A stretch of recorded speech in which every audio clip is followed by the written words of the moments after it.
अंध झाला, नातूसह सुनेला विहिरीत ढकललं, सासू नवरा कटात सामील. कालच आपण कोल्हापुरातील घटना पाहिली, ज्यात कुटुंबियांना मुलाची अपेक्षा होती, मात्र मुलगी झाली आणि मुलीच्या बारशा दिवशीच तिच्या आईनं आत्महत्या केली. या प्रकरणातील विवाहितेचा छळ, तिच्या मृत्यूनंतर जगासमोर आला. आता जळगाव मधून एक अशी बातमी समोर आली आहे, यात आणखी एका विवाहितेचा छळ समोर आलाय, जो पाहिल्यावर तुमच्या पायाखालची जमीन सरकेल. कारण या विवाहितेला आणि तिच्या लहान मुलाला सासू आणि नवऱ्यानं थेट विहिरीत ढकलून दिलंय.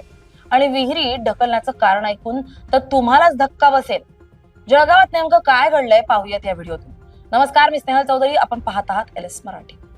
सासू आणि पतीनं आपल्या अंध पत्नीसह आपल्या 3.5 वर्षाच्या मुलाला विहिरीत फेकून दिल्यानं त्यात पत्नी गंभीर जखमी झाली आहे, तर मुलगा ठार झाल्याची घटना जळगाव जिल्ह्यातील यावल तालुक्यात किनगाव येथे उघडकीस आल्यानं खळबळ उडाली आहे. किनगाव शिवारात महिला आणि मुलगा पडल्याची माहिती पोलिसांना मिळताच पोलिसांनी घटनास्थळी जाऊन पाहणी केली असता एक महिला आणि मुलगा विहिरीत पडल्याचं दिसून आलं होतं. या दोघांना बाहेर काढलं असता 3.5 वर्षाचा अंध मुलगा मयत झाल्याचं दिसून आलंय, तर त्याची आई गंभीर जखमी झाल्याचं दिसून आलंय. दोघंही अंध असल्यानं सुरुवातीला हा अपघात असावा असा अंदाज व्यक्त केला जात होता. मात्र जखमी असलेल्या सरस्वती पाटील यांनी घडल्या घटनेची माहिती दिली.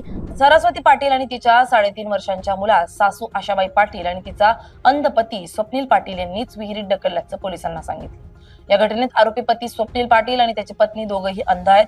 असं असताना पत्नी सरस्वती अगोदर गरोदर असताना केलेल्या सोनोग्राफीत बाळ अंध असल्याचं स्पष्ट झाल्यावरही सरस्वती यांनी बाळाला जन्म देण्याचा आग्रह कायमच ठेवला. या दोघा पती पत्नीमध्ये गेल्या काही महिन्यांपासून मोठा कलह निर्माण झाला होता.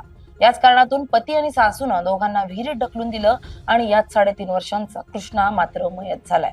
पोलिसांनी पती आणि सासूच्या विरोधात गुन्हा दाखल करून त्यांना ताब्यात घेतलं असून या घटनेचा अधिकचा तपास पोलीस करत आहेत. सर, काय सांगणार यावेळी तालुक्यातल्या किनगाव गावामध्ये एक घटना समोर आली आहे.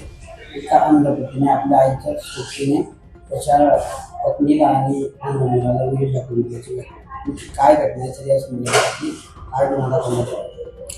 काल यावल पोलीस स्टेशन हद्दीतील किनगाव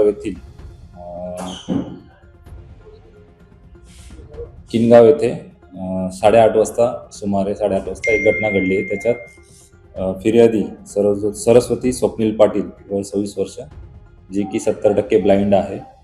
हिने एक कंप्लेंट दाखल केलेली आहे आपण तिच्या म्हणण्यानुसार की काल 8:30 वाजता तिचा पती आणि तिचं सासू, तिचा पती हा पूर्णपणे ब्लाइंड आहे, सासू ब्लाइंड नाही आहे, हे दोघं जण घेऊन त्यांच्या शेतामध्ये गेले आणि तिला तिथं धक्का देऊन विहिरीत पाडलं. या घटनेमध्ये तिच्यासोबत तिचा 3.5 वर्षाचा मुलगा कृष्णा हा देखील त्या विहिरीत ढकलल्यामुळे त्या ठिकाणी मयत झालेला आहे. तिच्या तक्रारीवरून आपण यावल पोलीस स्टेशन येथे BNS 103(1), 109(1) आणि 3(5) अन्वये गुन्हा दाखल केलेला आहे. या घटनेचं फिर्यादीच्या सांगण्यानुसार कारण असं होतं की सदर जो मुलगा होता हा देखील ब्लाइंड जन्माला आलेला होता आणि त्या कारणास्तव तिची पती आणि तिची सासू तिच्यावर राग धरत होते. या कारणातून त्यांच्या घरामध्ये कलह होता. या कलहातून त्यांनी तिला धक्का देऊन जीवे ठार मारण्याचा प्रयत्न केला आणि तिच्या मुलाला विहिरीमध्ये ढकलून ठार मारलेला आहे.